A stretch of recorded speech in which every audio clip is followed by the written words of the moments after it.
আজকে প্রশাসনের তরফ থেকে একটা ইন্সপেকশন করা হয়, যেটা আমাদের সোনামুড়া থানার অন্তর্গত দলিয়ায় নেয়ার ভিউসি।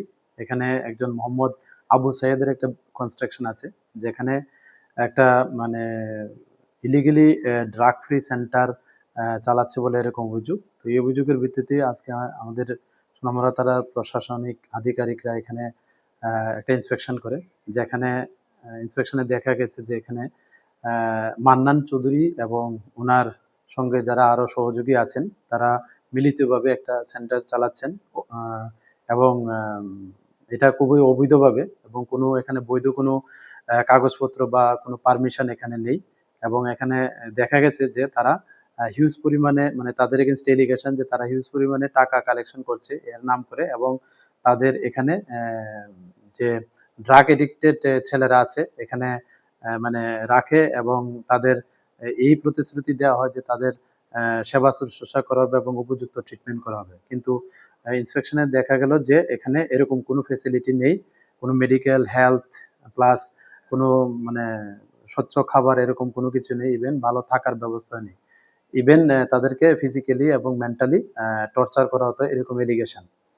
এবং তাদের এগেনস্ট এলিগেশন এরকম যে তারা চিটিং করেছে এবং ক্রিমিনাল ব্রিচ অফ ট্রাস্ট করেছে, এবং তাদেরকে রংফুলি মানে এখানে আটক করে রেখেছে যারা এডিক্টেড পারসন আছেন এরকম অভিযোগ, এবং তাদেরকে খুব মারধর করতো এবং গ্রিভিয়াস হার্টের এলিগেশন উইথ মানে তাদের ষড়যন্ত্র করে।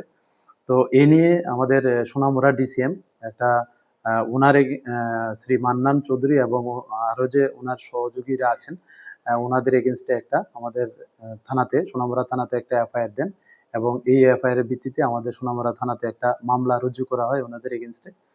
তো এই মামলার তদন্তে আমরা যে এবং মানে প্রমাণের ভিত্তিতে, এভিডেন্সের ভিত্তিতে শ্রী মান্নান চৌধুরীকে গ্রেপ্তার করা হয়েছে, যার বাড়ি আমাদের সোনামুড়া থানার অন্তর্গত এনসিনগর ওয়ার্ড নাম্বার 4-এ, এবং ওনার আরেকজন সহযোগী যিনি মধুবন সোনামুড়া কলেজ টিলা ওনার বাড়ি, শ্রী প্রণব আচার্যী, ওনাকেও গ্রেপ্তার করা হয়েছে এই মামলায়, এবং আগামীকাল ওনাদের মহামান্য আদালতে প্রেরণ করা হবে। সেই সঙ্গে আমরা এও দেখছি যে এই ইলিগেল যে সেন্টারটি চলছিল এটার সঙ্গে আরো কারা যুক্ত আছে, তো আমরা অবশ্যই তাদের আইডেন্টিফাই করে এবং উপযুক্ত প্রমাণের ভিত্তিতে আমরা অবশ্যই তাদের আইনের আওতায় আনবো। Thank you.